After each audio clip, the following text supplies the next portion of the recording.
Punks, go on my pub! Me and my friends in $100 Volvo, buzzing down the street while cruising on the road, getting fucked up on the 101, shooting our guns and having fun. 40 beers later and a line of speed, 8-ball blow and a half a pound of weed, headed down the tracks to Mexico, fucked on beer and stay and go. I drink cheap beer, so what are you? I drink cheap beer, so what are you? Hello and welcome to the Punks and Pubs podcast. My name is Liam Bird and let's not fuck around this episode. Last episode I teased that I'll be making a big announcement. If you follow the podcast on the socials at Punks and Pubs, you would have seen that I posted about this already, but let's do it now. Punks and Pubs will be performing its first ever live shows at this year's Manchester Punk Festival. The festival kicks off over the Easter weekend. It starts on Friday, April the 19th till Sunday the 21st with over 100 different punk bands, comedians, poets playing out over 8 venues across Manchester. It's getting close to selling out with over 90% of the tickets gone. So if you fancy a jolly up to Manchester, then visit manchesterpunkfestival.co.uk and grab a ticket and come along to the first ever Punks and Pubs show and say hello. So these shows, I will be doing 2 live interviews at a venue called The Font in Manchester on the Saturday of the festival weekend. That's Saturday the 20th of April. I'll be at the Font stage at 1 p.m. on the Saturday with my first guest to be announced because the person who I booked unfortunately can't do it now. Then I'll be heading back to the Font at 3:20 p.m. talking to my second guest, Joe Tillerson. Some of you might know Joe as the bassist and vocalist of a UK ska band, Random Hand. He's also now going at it alone as a solo artist, so we'll talk about that. And he's also the founder of Merch Store, a t-shirt printing company, whereabouts actually we got our Punks and Pubs t-shirts printed through him. You can buy, by the way, those Punks and Pubs t-shirt by going to Etsy and searching Punks and Pubs podcast. Just a little plug there. So come along, good times will be had, and well, that's not a guarantee. So if you don't have fun though, at least the Font is offering a 25% off food for every Manchester Punk Festival wristband holder all weekend. So at least you'll have some cheap food in your belly. With Manchester Punk Festival in mind, I thought it'd be fun to head up to Manchester a little early and go and speak to one of the co-organisers and co-creators of the festival, Andy Davies. So some of you might know Andy from his UK punk band Revenge of the Psychotronic Man, which we do talk about. Or some of you might also know him as one half of the team behind TNSRecoreds. We also talk about that. But predominantly this chat is all about MPF.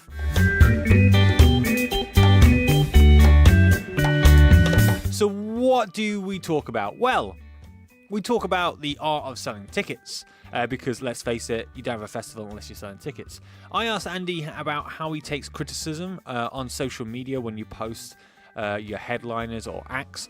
And Andy also talks about learning from past mistakes as well as sticking to his punk rock ethics as the festival has got bigger and bigger over the 5 years. I also asked Andy a cheeky question about his thoughts on his punk rock festival competitors, Rebellion and Slam Dunk, as well as Andy also explains how another festival called Strummer Camp was his inspiration for Manchester Punk Festival. If it wasn't for that, Andy states that MPF would not have been a thing.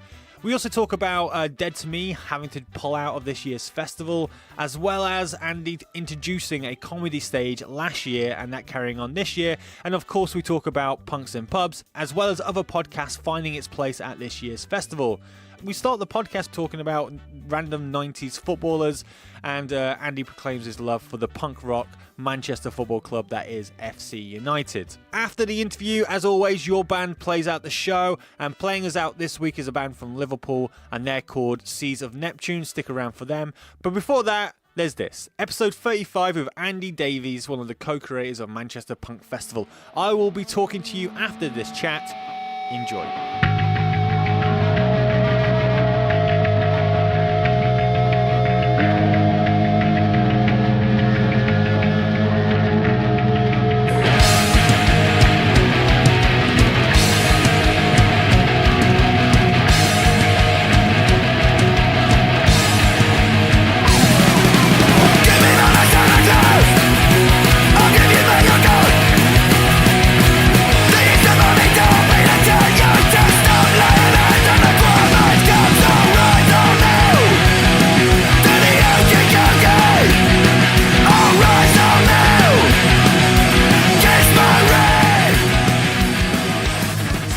Piccadilly Tap. Let's plug where we are.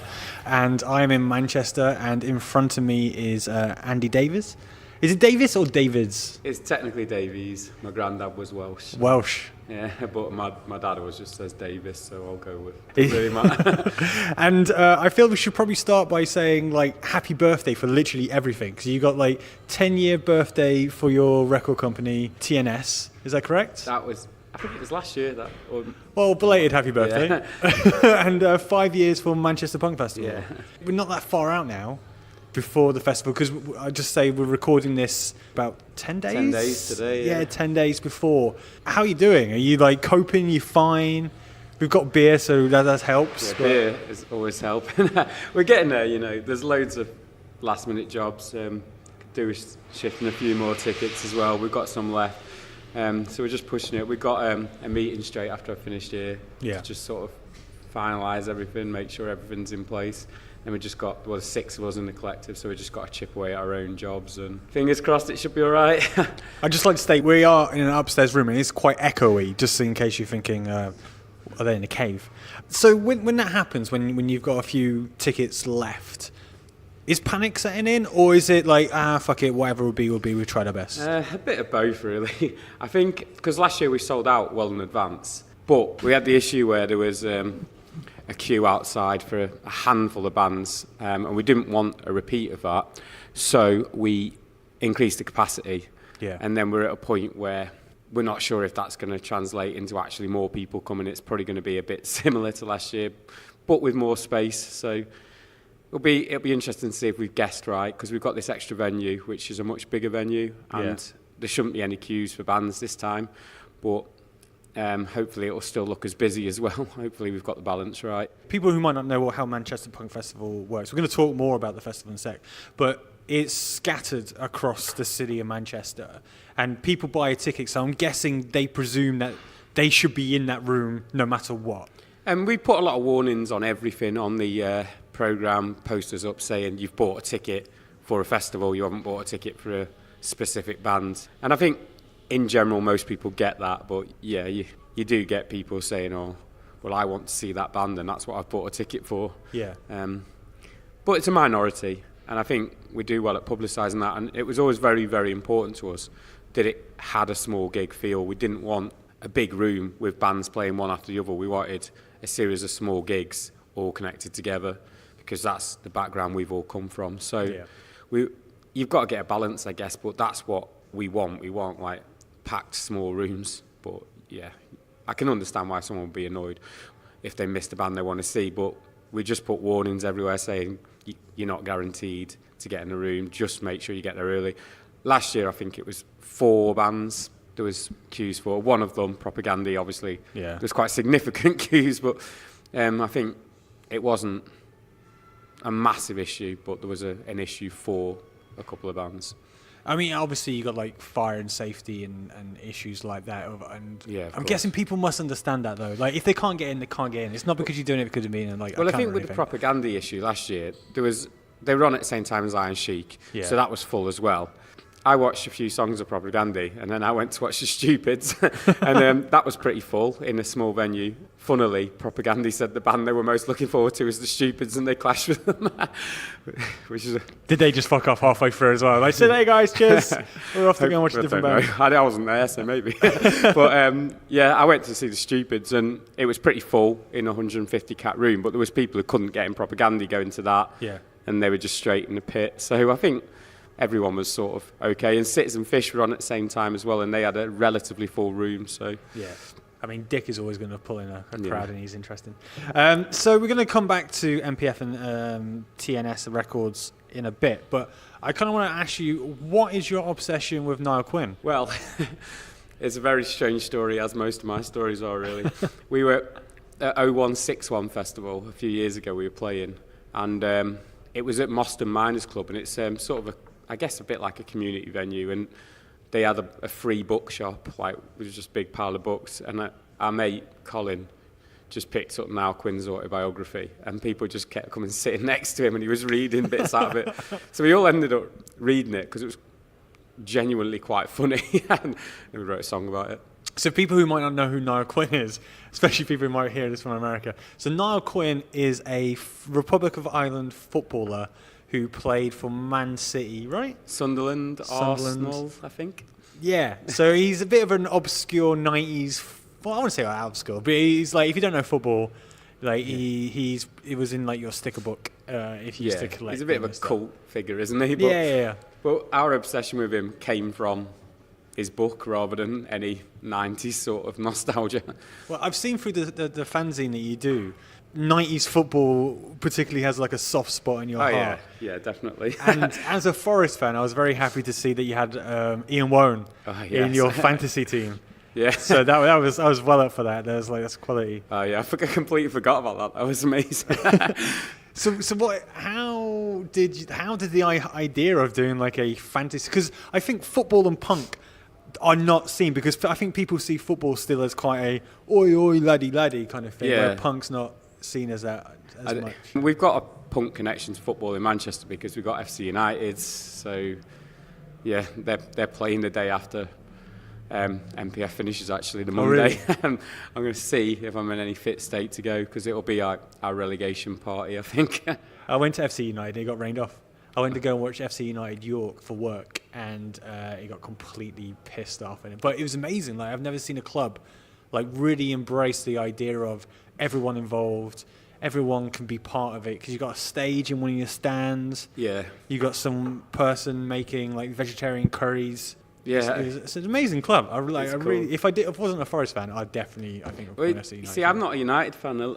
I didn't go for ages because I thought it was all United fans, and some people there, it is just they're new United. They've walked away because of the capitalist nature of football and the Glazers, and they wanted to settle their club with the right ethics. But I just knew a load of people who went, and I'd always quite liked the idea of St. Pauli and stuff. And yeah, they were like, if you don't like mainstream football anymore, come along to this. And I used to go Stafford Rangers, see, because I'm from West Midlands originally. Oh, okay, So I used to go Stafford Rangers when I was a kid. So I always quite liked non-league football, quite liked the atmosphere.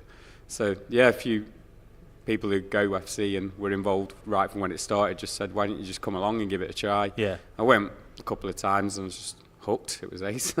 So where in the West Midlands are you from then? Stafford. I lived in Stafford and Stoke before I moved to Manchester. So I wouldn't presume Stafford and Stoke in the punk circuit of bands that would go. So how did punk find you then? I started going to gigs when I was about 15, 16, and mainly used to go to Wolverhampton because a lot of big tours went through Wolverhampton. Yeah. I guess I just heard a lot of bands through people's older siblings and things like that. And then when we were about 17, 18, we just started putting on gigs in the local pub, and a lot of grunge bands, a lot of just straight up rock and metal bands, but more and more punk bands as we got more into stuff like, I guess we got the Offspring, Green Day mainstream punk thing when we were about 15, and then we got into Fat Wreck stuff from there, and then eventually started finding like there were punk bands in Birmingham who'd come and play Stafford or Wolverhampton.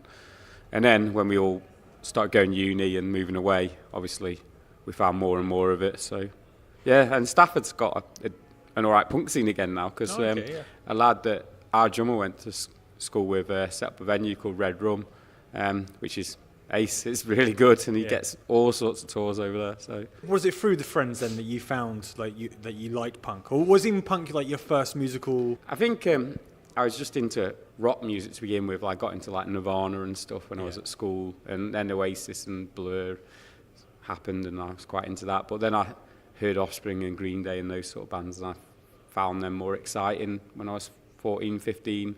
Then I found a lot of the indie stuff. I quite like the indie stuff still. I don't dislike it, but I don't think you can live in Manchester if you don't like. No, indie. I like Oasis. You know, I like Blur.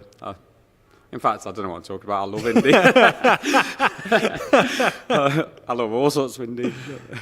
But yeah, I guess as when I went to uni, I got more into all the Fat Wreck stuff, and then I started finding UK bands. It just snowballed from there, really. Then when I moved to Manchester when I was 22, there was a much bigger punk scene and an ever-growing punk scene, I guess. Because I do think Manchester has been at the forefront of what modern-day punk is now, because London is very... I think it's hard in London to really establish yourself because it is so much like you can find any single genre of music and 5 of those in a night. Where I think Manchester is very much a musical city, but in the scope of how massive London is, I feel it's got more of a place and you can probably be seen more. Yeah, I would agree with that. I think from playing in Manchester and London, you could play 2 different London gigs on the same tour when we first started, and it wouldn't necessarily affect the attendance. You could play North and South London, this is 10, 15 years ago, and they'd both be relatively busy. Whereas if you have a gig clash in Manchester, it's not ideal at all, really. Although that said, one of the ideas setting up MPF was there was a lot of different sort of strands to the punk scene, even in Manchester, that we kind of had the idea, if you could get everyone all in one place, you've got quite a big crowd here. So I think there's perhaps not as much crossover at Manchester punk gigs, certainly not in the past as there could have been. Yeah. But not as sparse as London, though. With that in mind, then, when this fell on like Easter weekend, Manchester Punk Festival is like Easter weekend. Is that a worry, or is that something you've embraced? Well, I've been desperate for it to be Easter weekend. Oh, really? Okay, because of my work, because I'm a teacher, I can't book time off. I've managed to blag a day off every year, but it's better for me being Easter weekend. I think it has been a positive and a negative. I think a lot of people don't have to book days off, so they're really happy that they can do 3 full days without having any time off work. And a day to hang over as well. Yeah, of course. Or go to SC United. And I think some people, it's cost them more in transport. They perhaps had other stuff that they couldn't really get out of. There seem to be a lot of people not coming because people are getting married and things like that. So I think it's probably evened out. I thought it would be, to be honest, I probably naively thought it might have a positive impact because of people not having to book time off work, but I'm not sure. I mean, with the 2 Manchester clubs here as well, and Easter weekend always being well known for having a lot of football on as well, that must, like, hotels and stuff must be an issue. Yeah, I would say so. I think you've always got that issue in Manchester, though, because hotels just seem to sell out ages in advance whenever people are coming here. A lot of us have got a lot of people sleeping on our floors. I was going to say, the best thing I suppose is if you're coming here for the first time, make friends, and then next year you've got a floor. Yeah, definitely. My house is tiny, and I think I must have had like 12 people staying there last year. There's people sleeping on the kitchen floor in roll mats. 1, 2, 3, 4.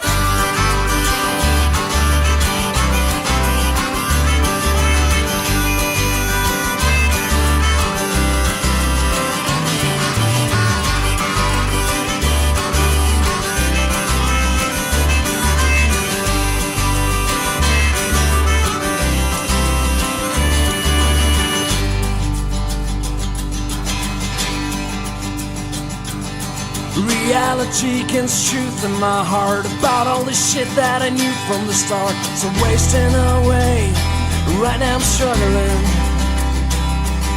The faith that I keep on my last piece of bone, my DNA, it seems like a joke, and everything comes crashing down high speed. Cause every time I see a picture of a place we have been, I start to fall back down in pieces again. I know things will never be the same again. What? 1, 2, 3, 4. About kind of sleeping on people's floors, because you were in a band called Revenge of the Psychotronic. Psychotronic, man, yeah. That's the one. So weirdly, our paths have crossed. Because you did a Maida Vale session for my old boss Mike on Radio 1 Punk Rock Show, and I think at some point I must have facilitated either chatting with you to make sure the logistics was right or meeting you at Maida Vale, but I cannot remember for the life of me if that happened. I'm not sure either, to be honest. How was playing Maida Vale? Because I loved Maida Vale. For me, it was like a cathedral if you loved music. Yeah, it was pretty mind-blowing, really, because we were just a fast, shouty punk band. You never set out with the intention of doing anything like that, you know, and it was just such an amazing experience, really, when you looked at all the bands who played there. And I think that was amazing, really, that Radio 1 Punk Show was like supporting bands at our level, really, and there was I could name some other bands at our level who got to do it as well, and then you see that there's much bigger bands doing it. I think it's a real shame it's gone, and I think it's a real shame Maida Vale the history of it, it should have been used more, shouldn't it? Yeah, definitely. They were proper nice, the people who did our session. So there's a guy called Nick Fountain. I don't know if you know him, Bruce. But he was working on our session, and we got on really well with him, and he really liked it. And he passed our album on to Steve Lamacq and stuff, and then we got played on Six Music and stuff as well. So he was just, I haven't spoken to him for a couple of years now, but we were in touch with him for ages. I've always sent him new recordings and stuff. Well, if he's listening, yeah, get back in contact. Thanks, Nick. Yeah. So the band played like over 500 shows. Yeah. And you went in Europe and UK and America, and you've only just recently called it quits. Yeah.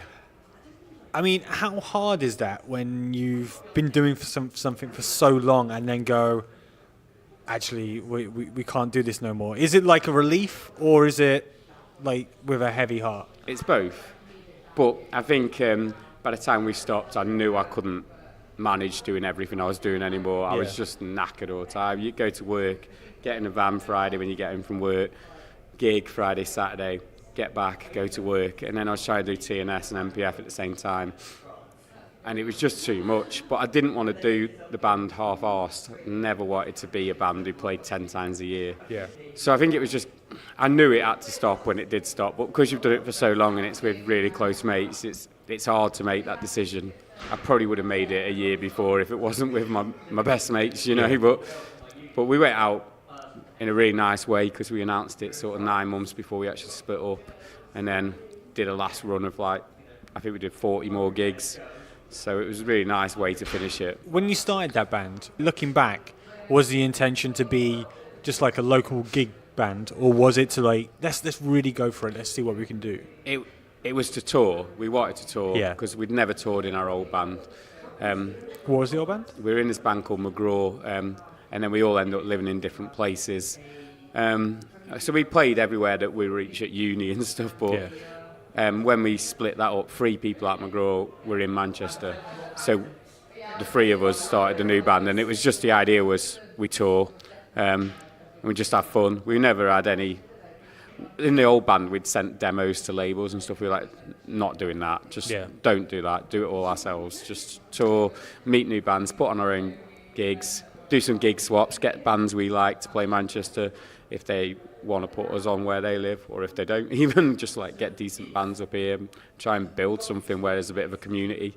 So that band started at the same time as TNS started, actually. I was going to say, was TNS, did TNS come about because you were so frustrated with no one? TNS came back really because when I moved to Manchester, I was expecting this amazing music scene, all these famous venues, and so many of the gigs were like promoters who'd say, 30 tickets, you give us £3 off every single one, and we give you £1 back, and then you go and play, and it'd be an indie band, a metal band, or whatever. And that's sometimes nice, but there didn't seem to be any community with it, and you could just see this promoter skimming money off people, and you just thought, what's the actual point in doing this? We put on gigs in Stafford, Stoke.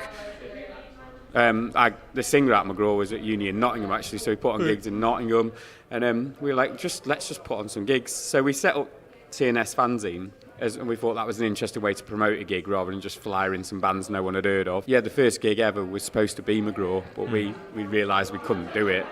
And then it ended up being the first Revenge gig because 2 bands pulled out on the day, and we got half a set, and we were like, let's just do it, let's see what happens. And that's how everything's gone ever since, really.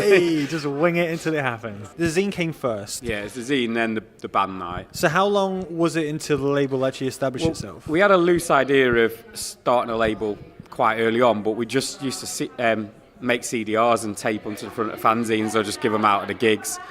It was only when we met Bev, who I run TNS with, that we started talking about a proper label.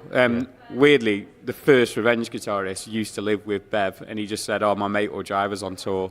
So I met Bev through doing a Revenge tour. Nice. And then we got good mates and then set up TNS as a proper label. So why continue the zine then? Because I zines are something that, when I was growing up, I loved them. If wherever I can go to a record shop or a gig and they were there, I'll pick one up and I'll read it on the way home. Now, you don't see that many zines, but you see them online. For me, I'm still quite old-fashioned. I buy a newspaper if I want to read. Yeah, I buy loads of zines. The reason we stopped doing it was just time, really. Yeah. It was just impossible to do everything. I've always said I'm going to start the zine again at some point. I don't know when. But like, I guess we tried to make the MPF programme a bit like a zine. So I've spent ages on that this year, and it is a bit like a zine. It's got interviews in it and stuff. So it might happen again. We'll see. For people who might not know, TNS is called That's Not Skanking Records. Yeah. So with that in mind, with a good skank, for you, do you think it's in the legs or do you think it's in the arms? Well, the reason it's called That's Not Skanking is because McGraw were playing a gig and one of the support bands was a ska band, and the singer stopped the song partway through and pointed at some people in the crowd and said, "What's that dance? That's not skanking." So I don't know. I know what skanking isn't, but yeah.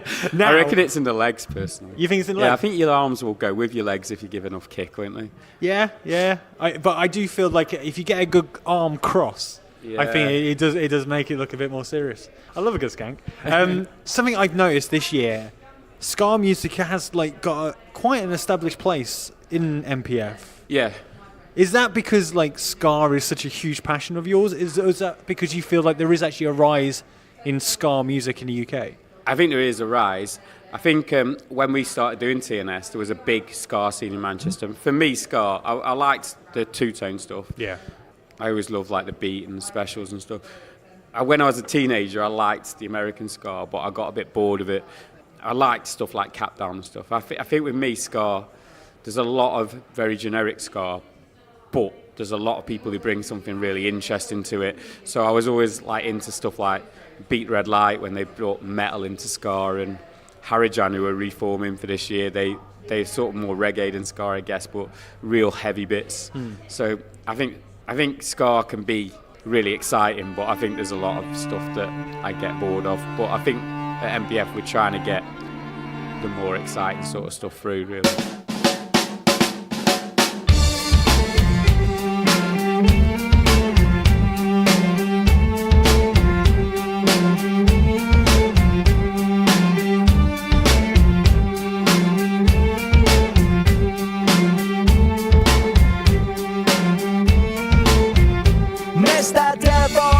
It's kinda heavy metal when he flip that switch. When I score on the pedal, getting menstrual. A kind of tight, so it kicks back in attacks with the wrestler on the fight. Hovering above and now things don't take quite the same. With that THC running through his veins, all his troubles going up in smoke. Hey, wake up, man, don't you poke at that joint and pass it on to the chemical doctor. Hulk like look, Gumbo, Beta and Stoper. Greg hot flames and dreams of paradise. He takes his chances with the roll of the dice. His decision in a land of prohibition. You can masturbate, waste your breath on the solution. So realize, on legal or legit, the whole world's still gonna take a... I recently discovered Pizza Tramp at Rebellion. I've never seen him before. Yeah. And they just turned up, and their drummer, I don't think, turned up or something. They just he was ill. Okay. And they just got, I think, can't remember. Alex out of Murderburg as well. Well, yeah, that was it. And they just fucking played it, and I loved it. And for me, that was punk rock in a bottle of, fuck it, we're here, let's just do something. And they won me over, and I understand that you're putting out their new album. Yeah, it came out last Friday. So how did you find out about Pizza Tramp? And then what is the process of signing a band? Someone sent me a link to Pizza Tramp and said they sound a bit like Revenge, you'll probably like them. And then I did rubbing like to your ego, go, mate, this is literally you in a bottle. Sign them. And then I bought their two EPs online, and then I was just looking out for them. And I think the first time I met them, they were playing with Revenge, actually, just randomly. They'd been booked to support us. And yeah, we just got on really well straight away, because I guess it is similar sort of music, fast shouty music, and we just had a laugh on that night. It was really good fun. Signing a band's a weird one. I think sometimes me and Bev are watching the same band and we just look at each other and go, these are ace, let's do something with them. Sometimes I've seen a band on tour and I have to sort of say to Bev, all their recordings are a bit rough around the edges at the moment, but they were amazing live, and then trying to get Bev to see them live so we can see if we want to work with them. I think the most difficult thing is who we don't do stuff with, because there's so many bands we do stuff with if money was no object and time was no object. What happens when you approach a band and they just reject you? Is it like, fuck you? It hasn't happened very often, to be honest. But it has happened a couple of times recently I shouldn't name the bands, I don't think, because they haven't announced the stuff they're doing, but there's a couple of bands. Well, no, don't. No, I'm not going to do it. Well, there's a band that we're really close mates with who were absolutely brilliant, and they were going to do something with us. Yeah. And then they got offered something much bigger, and they were sort of like really like, we're so sorry. We were like, please take that. Oh, mate, you should have milked that to fuck. So we know we're not the biggest label in the world. If someone gets offered something amazing, we want them to take it. And if we're not right for someone, it's fine as well. You know, it's not. You're not blacklisted from MPF. No, forever. That's it. We're not got ideas above our station whatsoever. And you know, a lot of bands we really like approach us, and if you say no, you sometimes think they think you're not. You think they're not very good, and it's sometimes the exact opposite. It's just we're not in a position to do anything financially or time-wise, or occasionally there's a band we really like approaches us, but you just think they would do better on a different label. Yeah. We probably go and speak to these people because that's more their crowd. They'll sell you more stuff. In a world whereabouts music is available everywhere, a record label shouldn't really be a thing anymore. Yeah. But yet, I think there's kind of a bit of a boom with indie labels at this point in time. I think so, yeah. Why? Why are we still obsessed with labels? Why do we still feel we need a label? I think there's enough education throughout the scene that people realise that if you just download everything for free, it's hard for bands to exist. I think a label is a sort of central point where you know there's going to be a lot of bands that you might like who maybe don't sound exactly the same, but maybe work in similar ways, have a similar ethos. So I think it's a way to get a physical product, to know you're supporting the bands, to know you're bringing a community together. I think in general people want a product, don't they? I think it's nice to if you get into obscure music, I think you're the sort of person who wants to hear every little bit of it, aren't you? You sort of obsess about it. So for me, as soon as I've got a bit of spare cash, all I want to do is buy some records. So. Or beer, but they're not mutually exclusive.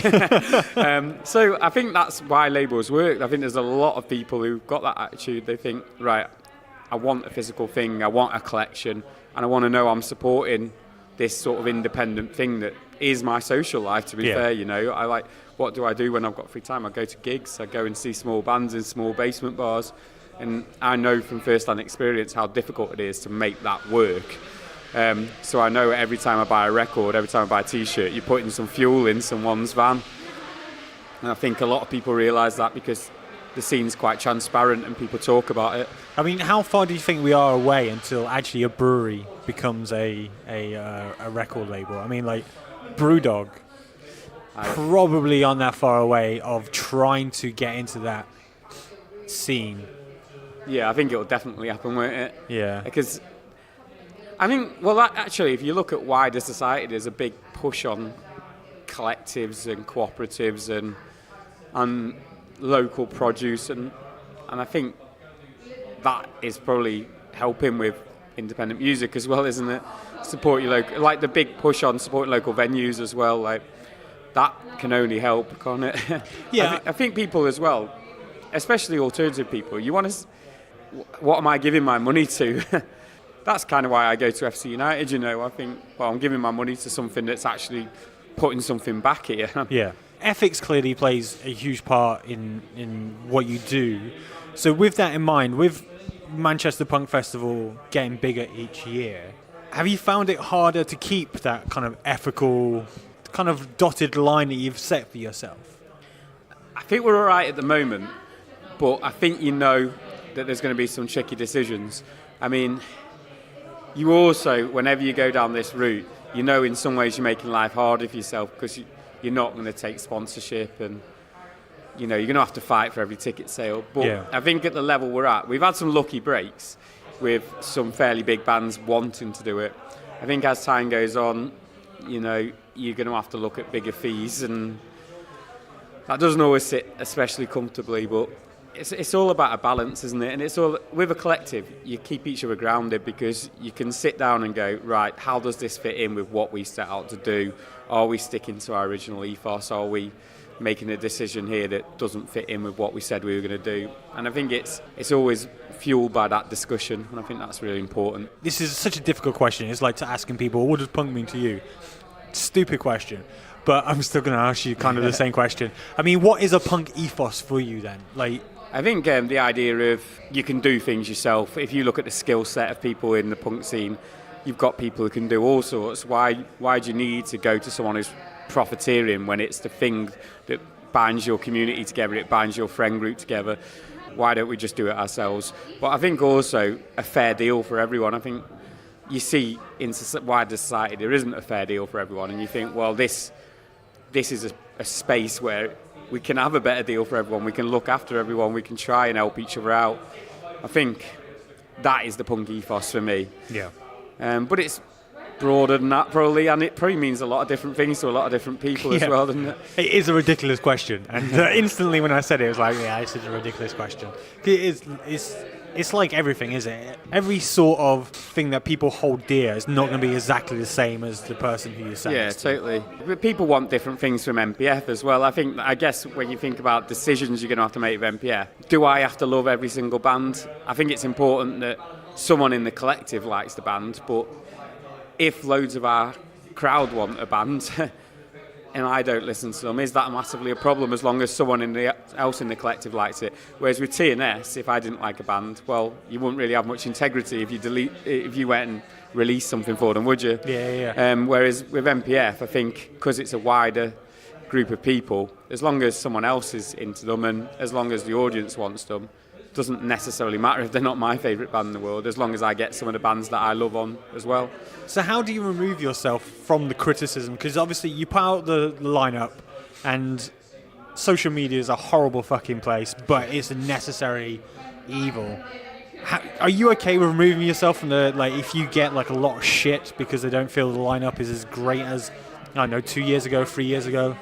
Most of the time I can laugh at it, but it's hard because you know you've tried your best, and you sometimes look at things people are saying online, you think, well, that's not actually true, and you're sitting there thinking, I'm just going to comment and explain that it's not true, and then I'm not saying I never do that, I do it occasionally, but then I think I can't do that to every single person when I've got to do your life, everything else. But if it's something I feel like it's important, it's in the public domain, and I sometimes throw it out there. If someone's just criticising the lineup, we don't expect you to come. Sorry. We tried our best. If you don't like it, you don't like it. The funny one you get is that a lot of bands ask to play, and then all of a sudden they're criticising you or the lineup, and you think, you were asking to play 6 months ago. Why do you want to play if you don't like it? Yeah. That seems to be the way society is at the moment. I can't get what I want, so therefore I'm going to shit on it. Yeah. Which is a shame. But I think in general, it's difficult to remove yourself from the negative stuff because you put so much time and effort into it. But on the whole, it is a small amount of people who are negative about it. In general, people are really encouraging, really grateful, and come and enjoy themselves and make it worth your while. So I think it's very easy to focus on a handful of negative comments when, really you should be focusing on the fact that the thing exists and people are coming and having a good time. Yeah, I mean, so I just try to do that. The fact you've established a festival that's gone for 5 years, where there's other festivals that just do it 1 year and just fucking die. That's something I think anyone should be proud of, no matter the lineup. Like, anyone who does any form of anything, if it lasts, it has longevity, fucking round of applause, mate. Like, well done. Yeah, I think so. I think you can beat yourself up and you can run yourself down trying to think, well, what could I do different? How could I change it? What if this person doesn't like this? But as long as you stick to what you wanted to do in the first place, try your best, are totally open to criticism, which we are. We put a survey out and say, what have we done wrong? What have we done right? What would you change? And of course, in those surveys, you get some nice comments. But because you've asked the question, people are going to pick up on things, aren't they? And you just have to go, right, okay, let's have a look at that. Let's have a look at that. Let's reassess ourselves. And I think as long as you do that, don't take it to heart too much, you're in a good position. So thinking of that kind of self-criticism or being critical, over the 5 years, what do you think has been the main thing that you've learned from year one to now? So much. Because as with everything, we've just sort of gone into it and thought, let's have a go. Yeah. See how it happens. And then you see stuff every year and you're like, that's got to change next year, that's got to change next year.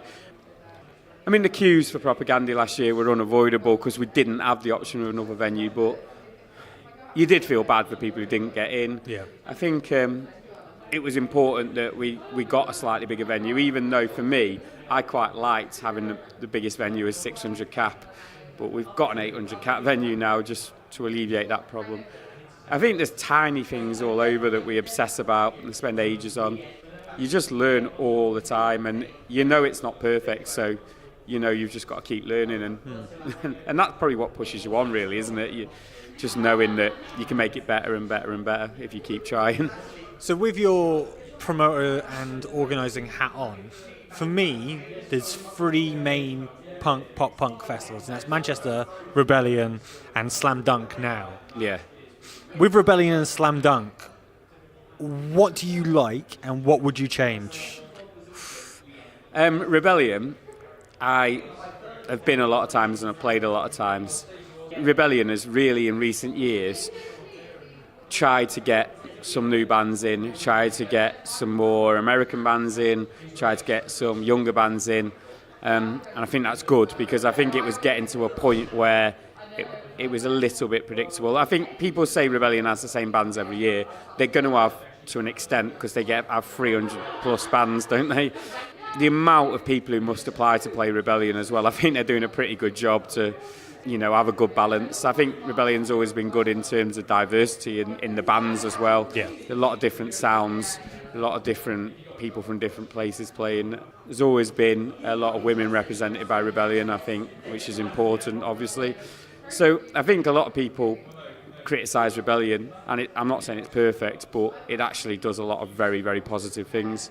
I've never been to Slam Dunk. Okay, yeah. And they do have bands on that I like, but there's a lot of stuff I'm not that bothered about, and it falls the same weekend as Strummer Camp. So we've got really close friends who run Strummer Camp, so I always just go to Strummer Camp, so I couldn't comment on Slam Dunk, really. I don't know. I mean, this year is like a 16-year-old wet dream for me, with like No Effects, Bad Religion, like all those kind of bands. Yeah. But I mean, I love all those bands. I've seen them all a lot of times as well, but Strummer Camp is just like a really nice small event that I've always enjoyed. I think I'll probably give Slam Dunk a go if Strummer Camp doesn't happen one year. So Strummer Camp, am I right that comes from a charity? That's Strummerville. Oh, okay. So it is a similar thing though, but it's not from a charity. It's based on a load of Clash fans who wanted to do something, and they set up their own festival. And we've had a stage there for years, TNS have, and to be honest, without that, MPF wouldn't have started. Tree from Anarchistic Undertones, the Tree, Tom and Danny, they were involved in Strummer Camp as well. They're not at the moment, but I think all of us learned a lot from being involved in a small festival like that. And in terms of capacity, MPF's bigger now, but we're not camping. They're 3 days on a field. Oh, is it 3 days? Yeah. Okay. Where's that based? It's Oldham, so it's not far from here. Okay, well, if you're not going to Slam Dunk, how about you go to Strummer Fest? Strummer Camp. Strummer Camp. Go to Strummer my Camp. birthday as well. Oh, well, and you can come say happy birthday to Andy. Sitting on this one summer train, more often than a rainy day. You hours of your time, it's all I get. I know you have a sleeping head. You're screaming for words, I know I'm there. That you'll never find them, I'm fucking scared. They say when it rains, it pours.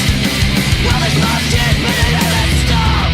Like I say, will you find those words today?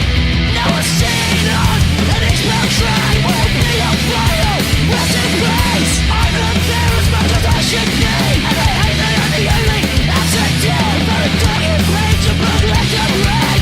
Million things I've left unsaid. Rise is strong, but you're not alone. And I'm wondering if you'll ever get the headache song. You're over 8 venues in Manchester this Yeah. year. How difficult is it to pick your venues?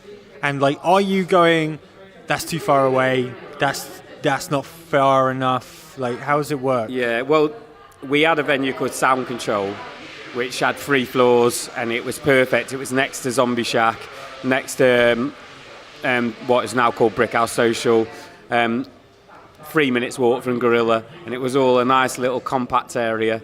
And now Zombie Shack is rubble, soon to be, not Zombie Shack, sorry, Sound Control is rubble, and I imagine they've started putting student flats up. That's what's going there. So we had to move because of that. Yeah. So the Union is sort of 10 minutes walk away from there. Last year we felt like we had Gorilla, Breadshed and Rebellion as the main venues, and the walk between Rebellion and Breadshed was too much, and that was reflected in the feedback we got. So we've added this new venue, the Union, and we're just using Rebellion for after shows now, which is a shame because it's a brilliant venue, but that's really come about from it being just that little bit too far away. Yeah. I think it works for an after show because you don't want people trying to go between the after shows, really. You want people to sort of pick their after show and stay there. So it's still being used, and I think hopefully they'll still get a lot of business from it. It's a shame, but I think we had to address that, and because we needed a bigger venue, and the bigger venue's right near Breadshed, it's sort of the decision was made for us, really. I'm well looking forward to the Alkaline Trio cover band, I'm telling you. You said recently in the Shout Louder zine, by the way, fantastic zine, pick them up, that you said, I'm going to read it off my iPad, we have to work for every ticket sale in the same way that TNS has to work for every record sale. It's going to be a collective effort with everyone feeling involved and part of it. It seems very easy to sit around in a pub and sell 500 tickets with the right lineup, but it's not that easy. You've got to be creative with the way that you advertise. What do you mean by creative? I mean... Well, we've not got a massive advertising budget, and we have tried putting adverts in bigger magazines, but in terms of the cost and compared to our budget, because we want to keep it as cheap as possible, we haven't got that budget. So in terms of being creative with advertising, you need people talking about it. Word of mouth cannot be understated. We've got a street team. Flyers are effective. You can't do everything online, so get people giving out flyers at the right gigs in different places that you're not going to. Make sure the bands are carrying flyers. Just make sure you've got a distinct identity so that people talk about you, and that word of mouth thing is very important, I think.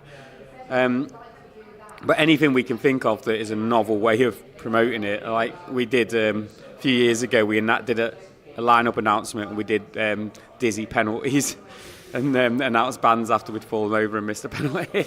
So just silly things like that, really. Things that people want to share and spread the word about. What's the idea that you've come up with and gone, actually, we can't do that? Go on. we found out how much it costs to have a banner on the back of a plane going over when the derby was on. And it wasn't as ridiculous as you might have thought.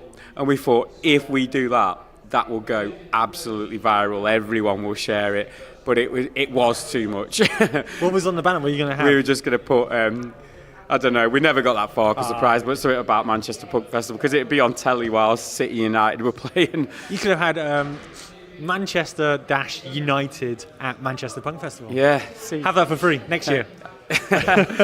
So, I don't know if you've spoken about this before, and I don't know if you've put out a social media post. Dead to Me, what happened? I don't actually know because I didn't book them. I think it was something to do with work commitments, and they had to rearrange the tour. And how annoying is that? Because obviously you put out a post, you put out the lineup, they were on there, and then you had to repost that. Yeah, I mean, it's frustrating, isn't it? I mean, we didn't have anyone asking for a refund, so that's good. It's always a danger, isn't it? Especially with a festival with the sort of budget we've got. If a big band pulls out last minute, that might be the reason a lot of people are going, and it's going to be difficult to replace them.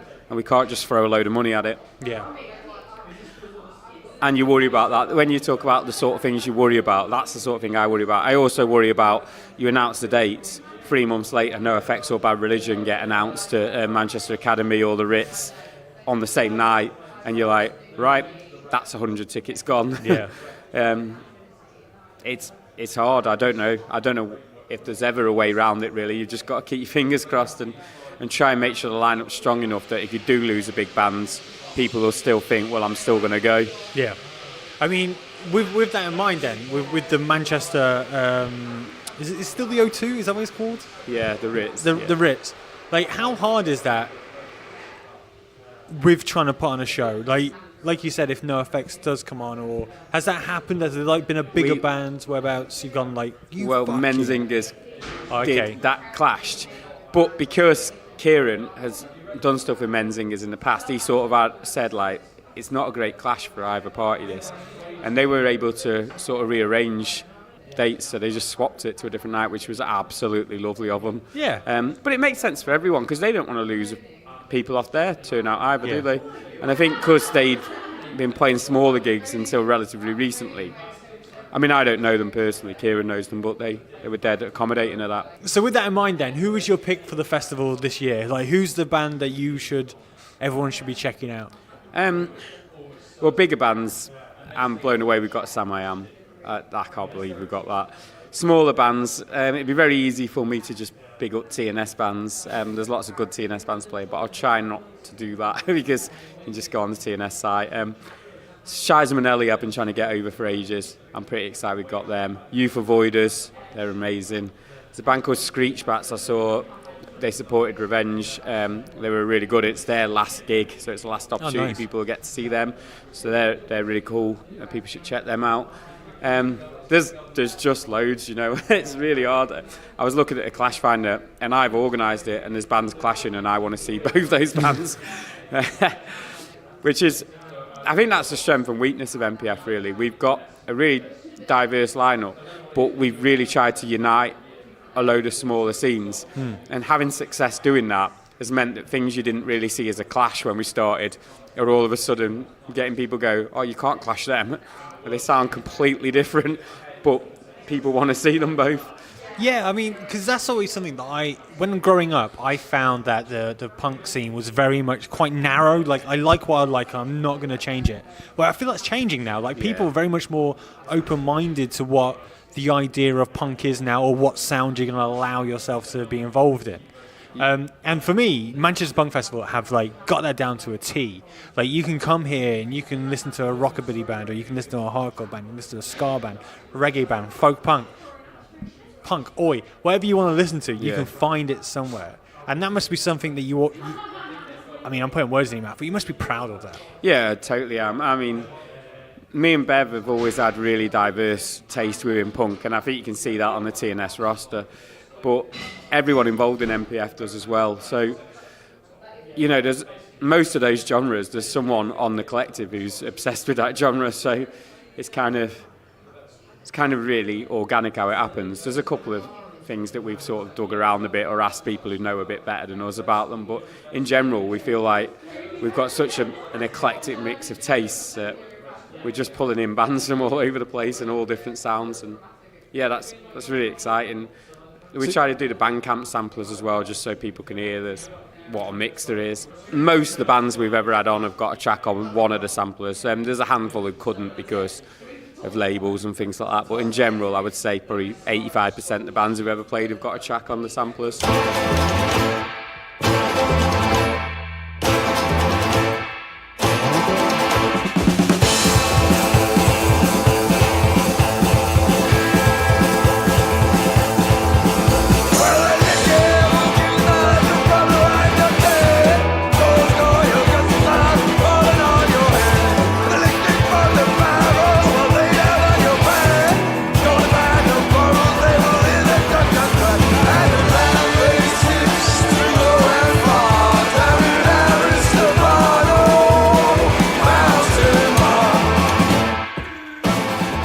So this year, you've got Punks in Pubs at Manchester Punk Festival. So thank you for allowing us to do that. Podcasts, how much have they played a part, do you think, in the punk scene in general? I think they're really important, aren't they? I think it's the same as everything we talk about with them. The DIY spirit of it. It's, you know, especially with things like Radio 1 Punk Show disappearing, I think podcasts are even more important. Yeah, definitely, yeah.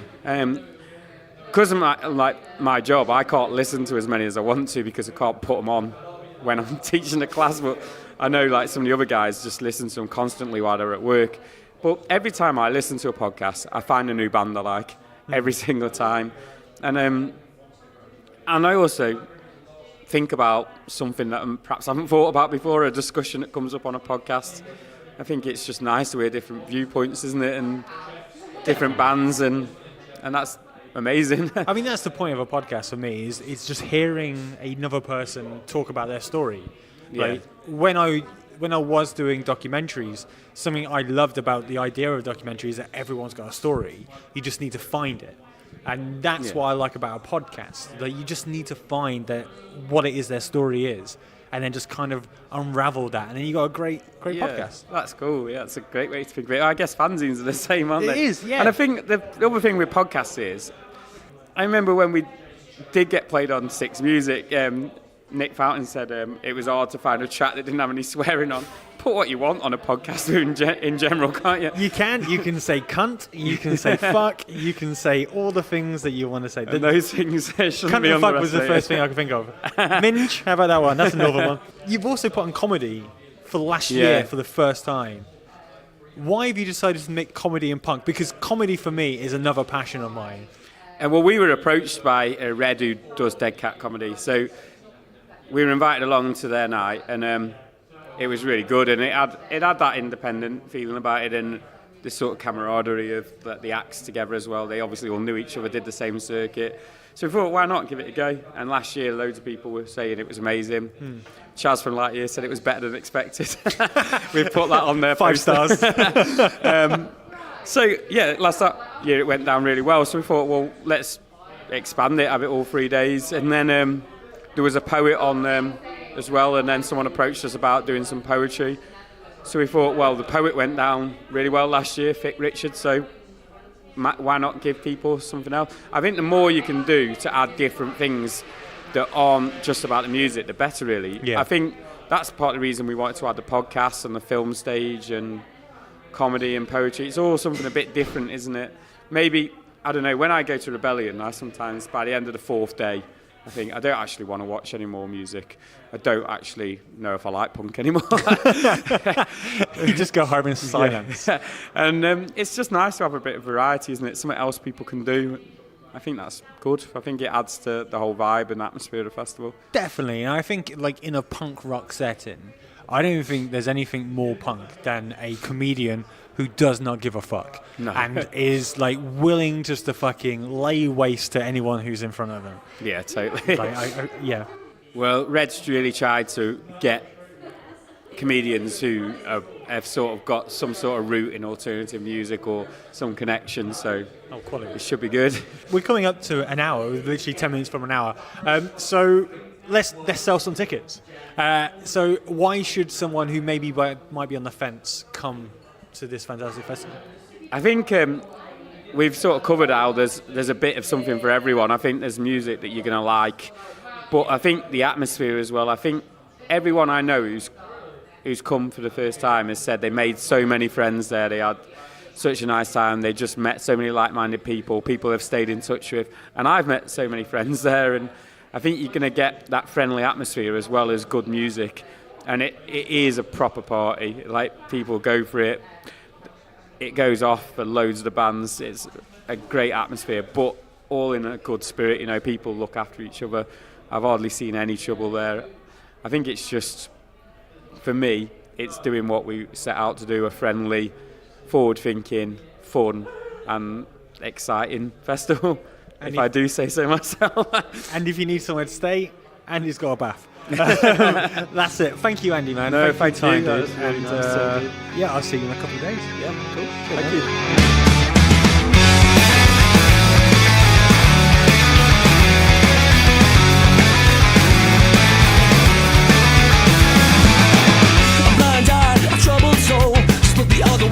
Take control, it's like a gun to your head, a game of Russian roulette. You fight the good fight, come on and place your bets. Ignore the situation when you knew it all along. The gas on fire, burning way too long. Contamination, deprivation, face it, don't have a clue. Now what you gonna do? So tell me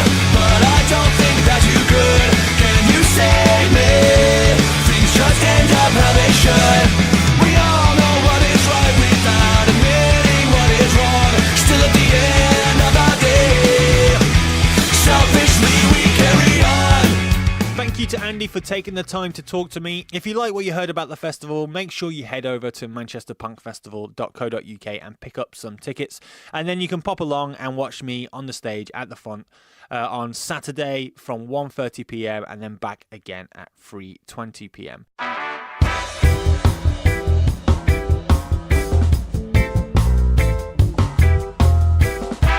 All the music that was played out in this episode are bands playing at this year's festival. They went as such, so the Mighty Snuff kicked us off before we started chatting. Following that was Folks' Worst Nightmare, then it was King Prawn, and then Throwing Stuff, then a great band called Dog Hand String Band, and Authority Zero ended the interview. If you want to hear more from the bands playing at this year's Manchester Punk Festival, or MPF, head over to the MPF Bandcamp website, and they've got downloads for you to stream and listen to. These guys are not playing at the festival, but they might be next year. They're called Seas of Neptune, and they're from Liverpool. So if they are playing in your area, make sure you check them out and go and watch. This track is called Red Letters. That's it for this week. Thank you for listening, and I hope to see some of you on Saturday at the festival. In fact, actually, I will be at Manchester Punk Festival for the whole weekend, so if you see us, please say hello. If you're not going to Manchester Punk Festival, but you are going to a show, as always, if you see someone fall down, you pick them right back up. Until next episode, bye-bye.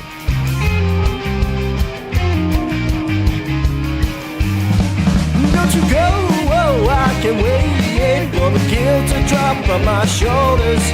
Let's all make our mistakes and sleep inside a little colder. Hell is not just for heroes, reparations count for nothing. We are not so high and mighty, but the directs of how to live. Feel the cold blistering and the blood knot in your stomach. Grease and sway, drip down your neck. Submit yourself to this train wreck. I'm making strides. This mountain template's heaving. This paranoia comes and goes. If life is just for learning, am I the punchline for this joke?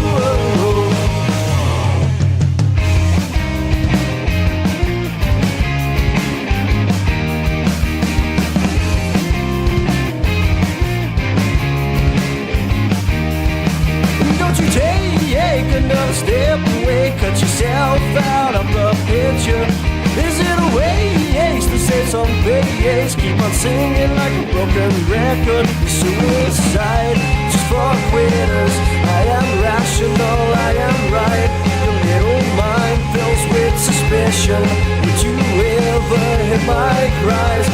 Bygone breaks, come back and shake your offspring to a car crash carpet.